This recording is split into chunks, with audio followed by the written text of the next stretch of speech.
Okay အခုဒီအကောင့်တင်တဲ့မှာတော့ဘယ်လိုလေ့လာမလို့ဆိုတော့ရေတော့ဒါ CY နဲ့ပတ်သက်တဲ့ business နဲ့ပတ်သက်တဲ့ transition နဲ့ event တွေရှိရပေါ့နော်အဲ့ဒါတွေကိုကျွန်တော်တို့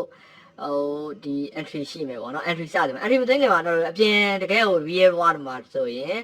ကျွန်တော်တို့ငွေသွင်းတာဖြစ်ဖြစ်ငွေထုတ်တာဖြစ်ဖြစ်ပစ္စည်းဝယ်တာဖြစ်ဖြစ်အားလုံးမှာသူက voucher တို့ဒီ document ပေါ့နော် source document အထောက်အထားတစ်ခုရှိရတယ်ပေါ့နော်အဲ့ဒါတွေနဲ့ကျွန်တော်တို့ကဒီbookkeeping တွေသွင်းမယ်ပေါ့နော် bookkeeping တွေသွင်းမယ်အဲ့ဒီကနေမှကျွန်တော်တို့ accounting template တွေကိုထည့်မယ်ပေါ့နော် accounting template ထဲမှာဒါ debit account ဒါ credit account အဲ့လိုမျိုးခွဲခြားခြားလေးဖြစ်အောင်ကျွန်တော်တို့ထည့်မယ်ထည့်ပြီးရလာပြီဆိုရင်ကျွန်တော်တို့ဘာတွေလုပ်လဲဆိုတော့trial balance ascension တန်းတွေလုပ်မယ်အဲ့ ascension တန်းတွေကနေမှကျွန်တော်တို့အရှုံးမြတ်တွေစတွက်မယ် income statement တွေကျွန်တော်တို့တွက်မယ်ပြီးရင်ကုမ္ပဏီတစ်ခုရဲ့ပိုင်ဆိုင်မှုတွေအားလုံးကိုကျွန်တော်တို့ချိန်ဘေးလက်ဖြစ်အောင်ချိန်ကြည့်မယ်ပေါ့အဲ့ဒါကဘာလို့ဆိုတော့ access ကုမ္ပဏီရဲ့ပိုင်ဆိုင်မှု access ကကုမ္ပဏီကနေပေးရမယ့် liability နဲ့အကုမ္ပဏီကိုထည့်ဝင်ထားတဲ့ capital တွေအားလုံးတိုးတယ်ပေါင်းတာနဲ့ညီမျှတယ်တရားပြောရင် access equal to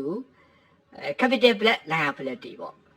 အဲ့မှာ total assets equal to total capital plus total liability အဲ့လိုပြောလို့ရတယ်ပေါ့နော်အဲ့ဒီ financial position ကိုကျွန်တော်တို့ဘေးလက်ဖြစ်အောင်ညှိမယ်ပေါ့နော်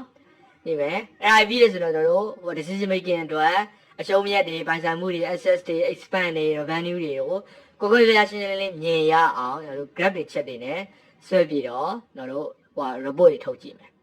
အဲ့တော့ဒီကနေ့ကရှောင်းမှာတော့တို့လုပ်မယ်ဒီမှာဆိုကျွန်တော်တို့ ledger account လေးကို data entry တွေသွင်းမယ်ပြီးရင် accounting template တွေစောင့်မယ်